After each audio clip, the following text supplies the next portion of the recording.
Hi friends, our channel The Kolkata Literati has come again to you with another video with another explanation of the poem Stopping by Woods on a Snowy Evening by Robert Frost.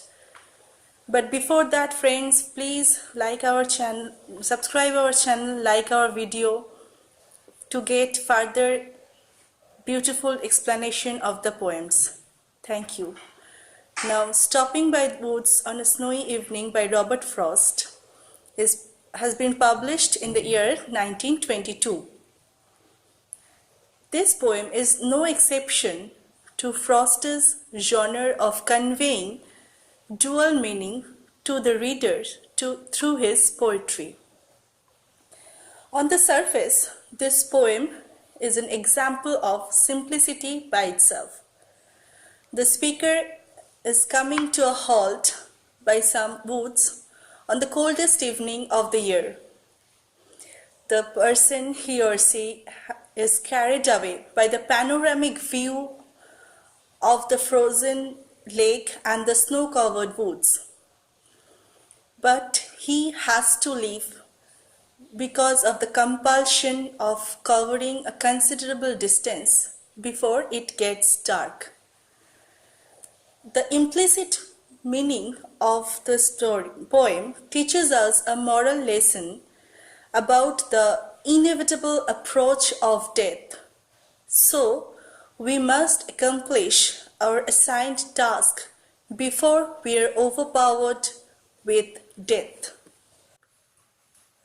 Now let us come to the stanza-wise analysis of the poem, Stopping by Woods on a Snowy Evening. Whose woods these are, I think I know. The speaker is travelling by his carriage and he stops suddenly in front of some woods, and he knows whose woods these are, whose forests these are. That person is known to the speaker. His house is in the village though, but that person, the owner of those woods, doesn't live near the woods. He lives in the village, which is a little bit far away from this isolated, desolated woods. He will not see me stopping here. That's why the owner would not know that the speaker has stopped in front of his wood. He will not know that. To watch his woods fill up with snow. The speaker has been stopped over there by the panoramic beauty, by the wonderful sight of nature, that is the snow-covered woods.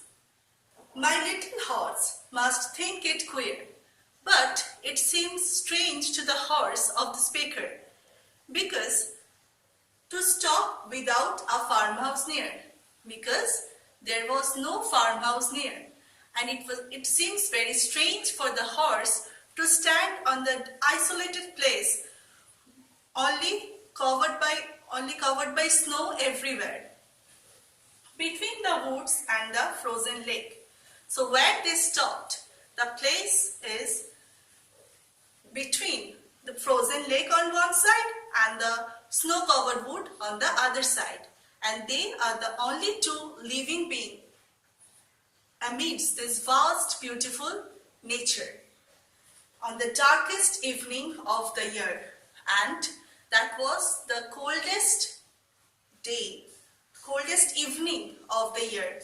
Here also we are getting an indication that the season is winter.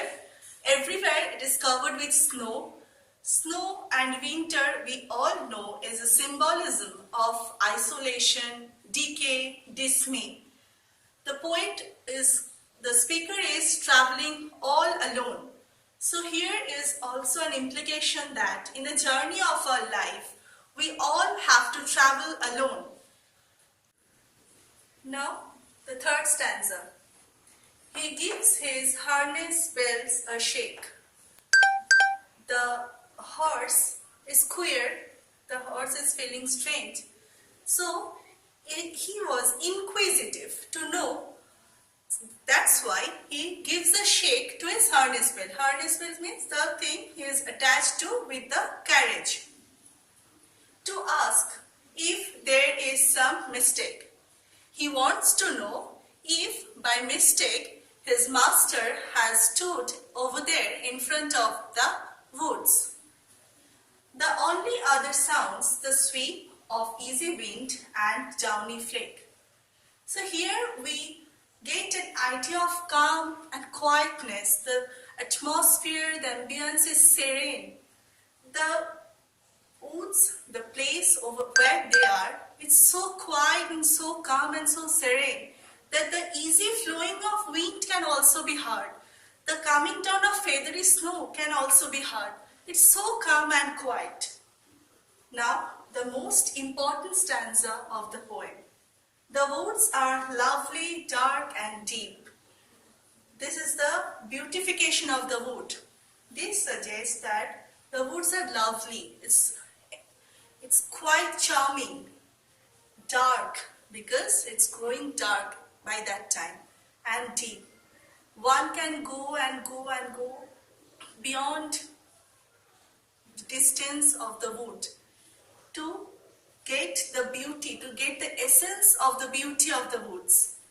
It's deep, pretty much. But I have promises to keep. But the poet over there, the speaker over there has regained his consciousness. He has come back to the present state and he recalls by the harness bells that yes, he has to travel a lot of land. He has to travel a quite considerable distance. So he cannot stand over there. He cannot stand and keep gazing and gazing at the beauty. He has to leave. He has to go. And miles to go before I sleep. The first line indicates that the speaker has to travel a long distance before it gets dark. The second line, it's a repetition. And miles to go before I sleep. This implies that we are all walking in the journey of our life, and our destination, everybody's destination is death. Here, sleep is the symbolization of death. We all must reach to our destination, and it is inevitable for everybody of us. Now, these are the literary devices used in this poem. First of all, personification. Here the horse is being personified in this poem. He has given the description of a human being. He has a feeling, he is inquisitive, he is feeling query, like this. Then comes metaphor. Metaphor is used by the word sleep. Sleep indicates death over there. Imagery, obviously, lovely, dark and deep. These are the three adjectives which are used very beautifully by the poet over here, which is describing the woods as well as the reality of life. Repetition, the last two lines. These last two lines are intentionally repeated by the poet so that to bring conviction and stress to the inevitable immortality of every person. So here we end, friends. If you like this, please like our channel, subscribe our channel, and if you have anything to suggest us, please do write in the comment box. We always welcome your criticism and your appreciations both. Thank you.